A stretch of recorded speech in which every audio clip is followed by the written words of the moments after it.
Diep forgot her own birthday, until James gave her a reason to remember. The late afternoon sun was in no hurry to leave the quiet countryside road, stretching itself long and golden across the earth as if wanting to linger just a few more minutes before surrendering to dusk. Diep pushed her bicycle beside her, the wheels turning slowly over the path still warm from the day. Her palms carried the faint, comforting scent of grapefruit leaves, and her sleeves were dusted with tiny flecks of dried soil, the kind that spoke of honest work, of time spent tending to trees that asked for little and gave much.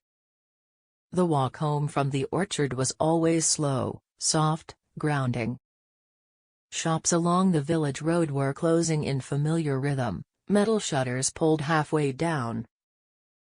A shopkeeper counting change, a woman sweeping leaves into a small tidy pile. Scooters hummed past in loose intervals, unhurried. Dogs sprawled lazily in slivers of shade, barely lifting their heads as she passed. It was the kind of afternoon that made a person breathe more deeply without realizing it.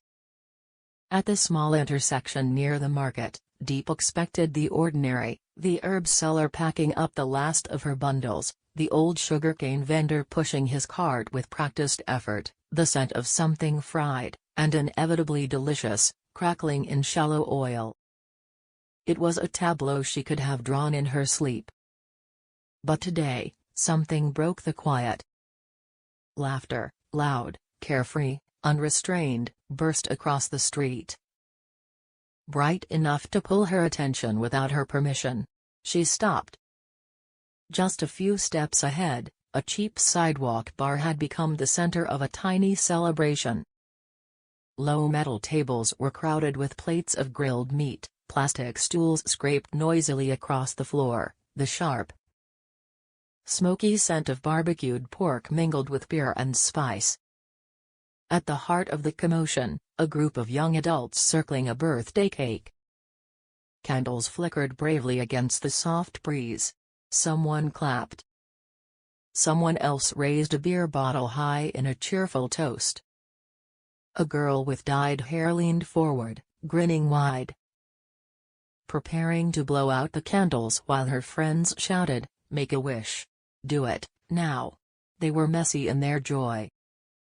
Completely unself-conscious, boisterous, imperfect, and painfully sincere. Diep froze, not because she meant to, but because something in her simply refused to move. The girl inhaled. The candles glowed. The group shouted. Beer splashed in a burst of playful chaos. The birthday girl shrieked in mock outrage before dissolving into laughter so bright it seemed to light the air around her. And somewhere deep inside Diep, something tugged. A thin, tender thread she rarely touched. Not exactly sadness. Not envy. Recognition. A quiet thought rose to the surface before she could stop it. "Isn't today my birthday?" The words were so unfamiliar she almost looked around to see who had whispered them. She hadn't remembered this morning, or last year, or last night. Her birthday had blurred into the kind of day that passed silently, unacknowledged, like an object left in a drawer too long to be noticed. She had grown up without candles, without cake, without voices calling her name with warmth. Her aunt had never bothered. Later, in that cold, cruel household she once married into, birthdays were worse, either ignored completely or weaponized to remind her how insignificant she was. Eventually, she simply stopped counting. Yet watching strangers celebrate with such loud, clumsy affection stirred a slow, dull ache in her chest. A forgotten voice whispered, "It must be nice to be remembered." Embarrassed by the fragility of the thought, she tightened her grip on the bicycle handles and walked away. The laughter receded behind her, but the ache didn't. By the time Diep reached the wooden fence of the house, The sky had softened into a gentle blue that was slipping quietly toward dusk.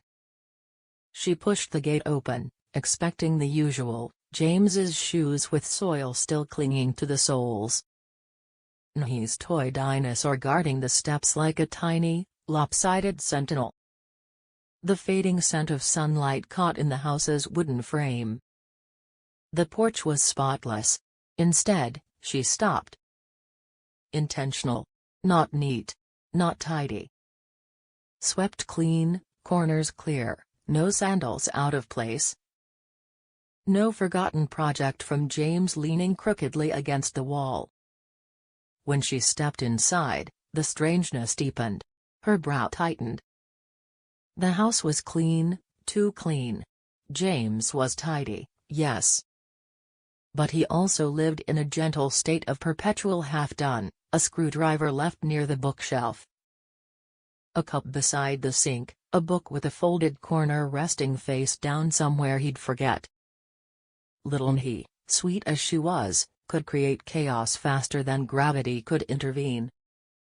But today, the cushions were aligned. The coffee table gleamed. The small throw blanket, usually crumpled somewhere, was folded into a perfect square. Even the air smelled unusual. Something warm. Faint jasmine tea. Something sweet. Cake? Bread? She couldn't tell, but the scent was unfamiliar enough to register. Diep set her basket on the counter slowly. The silence pressed against her ears, not empty, but waiting. She walked deeper into the house. No footsteps from the bedroom. No off-key humming from Nhie. No James muttering under his breath while tinkering with something that didn't need fixing. Suspended. The house felt paused. Almost ceremonial.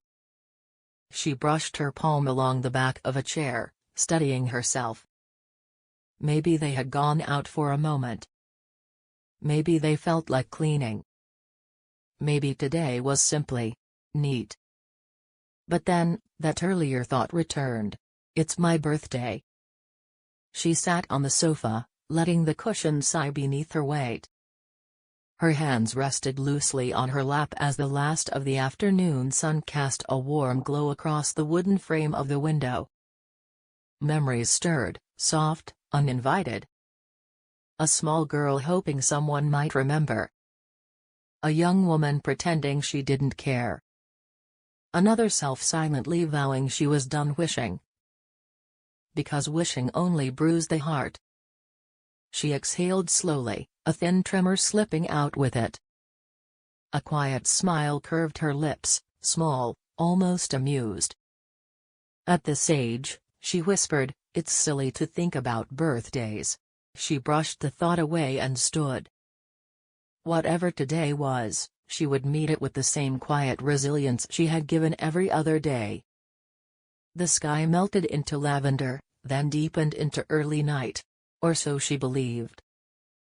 Diep lit a single bulb in the living room, its warm glow pooled gently onto the wooden floor. She set water to boil for tea, her movements slow.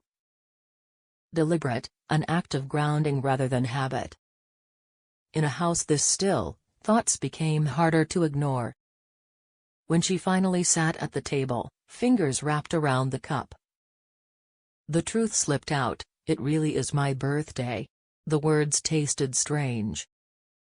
Like they belonged to someone else's life. Foreign. Birthdays had never meant celebration. They meant surviving another year. Enduring another cycle of loneliness or quiet cruelty. She remembered pretending each year that the day was nothing special. Because pretending made it hurt less. She sipped her tea and let its warmth fill the spaces it used to occupy. A thought surfaced, fragile, delicate. What would it feel like to be celebrated? Even once? She held the thought gently. Then, the door opened. Afraid it might crack. A whispered giggle. Soft footsteps. Quietly. A quick, shushed, shh, the lights brightened. Surprise. Diep turned, and froze. In the doorway stood James and he, cheeks flushed with excitement. Arms cradling something that was trying very hard to be a cake.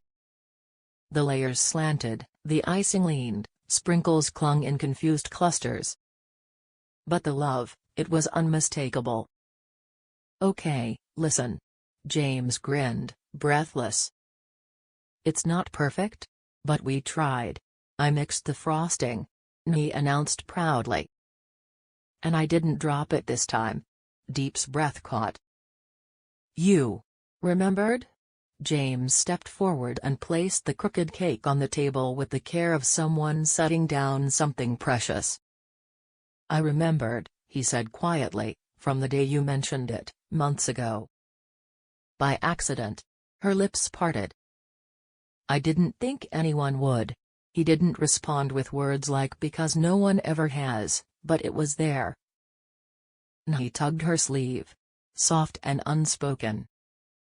"Can we sing now? Please?" Diep laughed, unsteady, trembling. "Yes, of course." The room dimmed. Yes. The candles flickered. And the song, off-key, too fast, too loud, filled the house with warmth that felt almost unreal. Diep pressed her hand to her mouth as tears gathered at the corners of her eyes. Not from disbelief. Not from sadness. But from the unfamiliar sensation of being held, truly held, by love. When the song ended, he leaned dangerously toward the table. "Make a wish." Diep hesitated. She wasn't used to wishing. Wishing implied hope, and hope was something she'd learned to handle cautiously. But she looked at James, tall, gentle, trying to hide his nervousness. And at little he, glowing with pride and excitement. And something warm unfurled inside her. She closed her eyes. She didn't wish for wealth, success, or miracles. She wished for the courage to believe she deserved moments like this. When she blew out the candles, he cheered so loudly the windows might have heard. The still, quiet house transformed into something alive. James nudged her shoulder. "Joyful. Human. Warm. We cleaned the house." "Did you notice?"